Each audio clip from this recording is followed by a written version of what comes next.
வடபழனியில் உள்ள ஹோட்டலில் வைத்திருந்த 20 கோடி ரூபாய் மதிப்புள்ள வைரம் திருட்டு தொடர்பாக 4 பேர் கைது செய்யப்பட்டுள்ளனர். நகை வாங்க வருவது போல் நடித்து வைர நகைகளை கொள்ளையடித்தவர்கள் பிடிபட்டுள்ளனர்.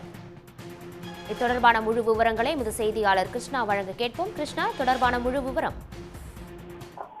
நிச்சயமாக நேற்று சென்னை வடபழனியில் உள்ள நட்சத்திர விடுதியில் வைர வியாபாரம்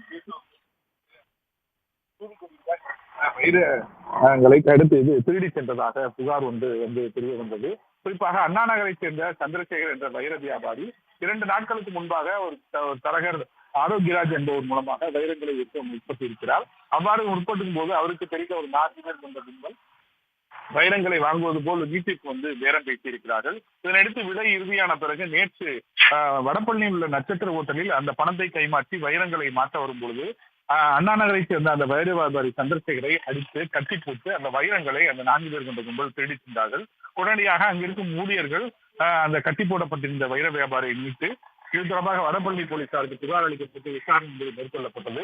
உடனடியாக 2 தனிப்படைகள் அமைக்கப்பட்டு சிசிடிவி காட்சிகளை வச்சு விசாரணை மேற்கொண்ட போது லண்டன் ராஜன் மற்றும் அவரது நண்பர் அவர் PA உள்ளிட்ட ஒரு 4 பேர் கொண்ட கும்பல் இந்த சம்பவத்தை அரங்கேற்றி இருக்கலாம் என்ற அடிப்படையில் தீவிர தேடுதல் வேட்டையில் ஈடுபட்டார்கள்.